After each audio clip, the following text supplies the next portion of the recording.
নমস্কার বন্ধু, আমার শ্রীকৃষ্ণ চ্যানেলে সবাইকে স্বাগতম। তো 2024 সালের আমি 12টা রাশি নিয়ে আলোচনা করছি।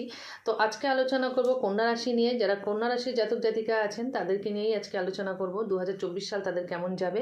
তো প্রথমেই বলে রাখি 2024 সালে কিন্তু কন্যা রাশির স্বাস্থ্য নিয়ে একটু চিন্তা থাকবে, যেহেতু শনিদেব ষষ্ঠভাবে অবস্থান করে দ্বাদশে এবং অষ্টমে দৃষ্টি থাকবে, যার জন্য একটু স্বাস্থ্য নিয়ে চিন্তা থাকবে। তো আপনি যদি একটা সুস্থ শৃঙ্খলাভাবে জীবনযাপন করেন তাহলে স্বাস্থ্যের উপরে কিন্তু অতটা সমস্যা আসবে না। আর একটা কথা বলে রাখি, আমার সমস্ত ভিডিও কিন্তু শর্ট করে ছাড়া আছে। যার যে রাশি ডিটেলসে বেশি করে জানতে গেলে অবশ্যই আমার ভিডিওতে গিয়ে সম্পূর্ণ ভিডিওটা দেখে নিতে পারবেন, কারণ শর্টে রিলসে বেশি বড় দেওয়া যায় না।